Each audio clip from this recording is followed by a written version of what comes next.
This guy as a young man had a dream to become a big movie star, to come to Hollywood and to become a great director and producer and a writer and all those kind of dreams he had. Of course, everyone told him it can't be done. But he wouldn't take no for an answer, and he moved across from New York to Los Angeles to Hollywood. And of course, one day, after struggling, like we all do in the beginning, to get into TV and into movies, he had this idea of writing a script. And in longhand, he wrote this script, which was Rocky.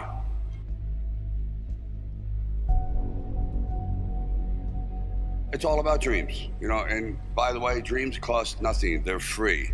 The hard part is just keeping them going, and please keep them going, because we're here for one simple reason. He believed in the dream, I believed in the dream, and our dreams come true, and there's no reason every one of yours can't either.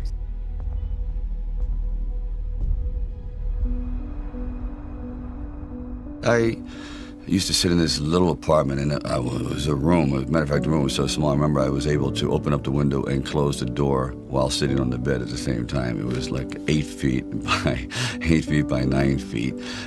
But the one thing about that room, there was really very little distraction. So I would sit there propped up in bed, and I'd go out with my big pen and legal pad and just start writing these stories. And most of them were very, very trivial. But there was something about the process of unrealized dreams. I was always brought back to this subject because I think it's one of the most enduring subjects and one of the most difficult passages for people to accept, that they never were realized in their own lifetime, that they just didn't get that shot.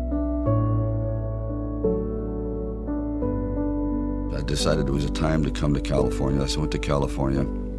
And I moved in the valley, and things weren't going very, very well there. As a matter of fact, I had to go out and try to sell my dog because he was either do that or he just was not going to be very well fed. And then one night, I went to see Muhammad Ali fight. For one brief moment, this supposed stumble bum turned out to be magnificent in the fact that he lasted and knocked the champion down.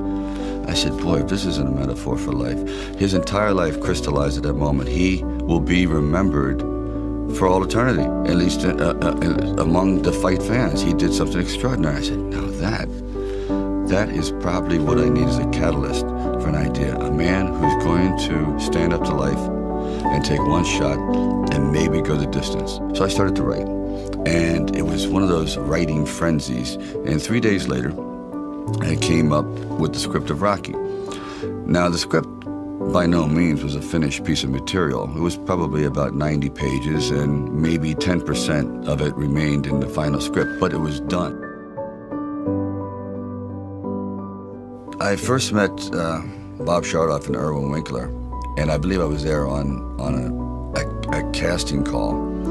So we're talking a little bit, and I guess I really wasn't right for the acting part. And on the way out, I said, oh, I don't know if it matters, but I do a little bit of writing. He goes, really? He says, yeah, I'm writing this story. I have this thing about wrestlers, and I might do something about boxing. Well, he says, well, bring it around. And I thought, if I hadn't stopped on the way out, that's why I tell all actors or writers, don't give up, keep talking. Eventually you might hit a nerve somewhere and they go, come on back.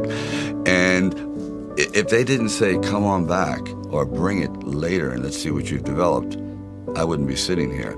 So I have to give incredible credit to their insight and their patience, and they're willing to take a chance, which it doesn't exist much anymore, unfortunately.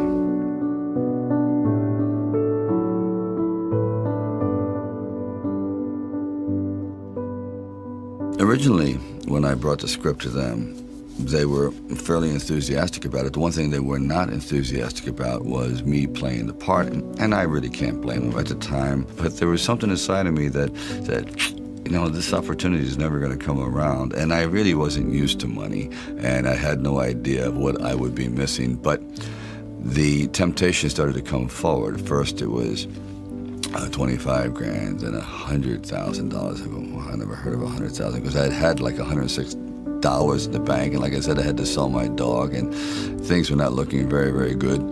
My $40 car had just blown up, so I was taking a bus to work. But still, it didn't matter. I wanted to stick with it. Then it went up to 150,000, 175,000, and it went up to 250,000. Now my head was starting to spin, and it went up to 330,000, and probably I heard it went up to 360,000. And I thought, all right, you know, you've really managed poverty very well. You've got this down to a science. You really don't need much to live on. I had like sort of figured it out. So I was not in any way used to the good life. So I thought, you know what? If I know in the back of my mind, if I sell this script and it does very, very well, I'm going to jump off a building. And if I'm not in it. So this is one of those things where you just roll the dice and you fly by the proverbial seat of your pants. Say, all right, I got to try it. I got to just do it. I may be totally wrong, and I'm going to be taking a lot of people down with me, but I just believe in it. We were working with the handheld camera at the time with Garrett Brown, and it was somewhat experimental. And he'd film me running through shopping malls and up down the steps and flights, curved corridors along the river, until finally my legs basically gave out and I'm like writhing on the ground, and I want to rise up and say, John, I'm dying here. And he goes, no, use it. Use the pain. I said, for what? I mean, I'm in misery. He goes, well, no, you know, it's giving your character, it's giving him some depth. I said, it's giving me bruises. It's giving me like agony. I can't sleep at night.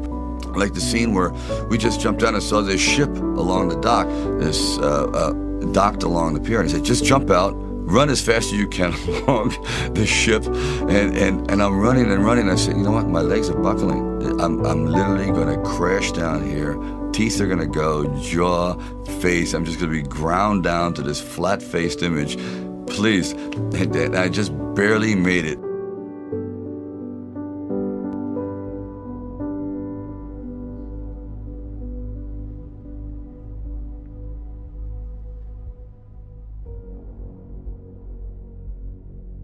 The world ain't all sunshine and rainbows. It's a very mean and nasty place, and I don't care how tough you are, it will beat you to your knees and keep you there permanently if you let it.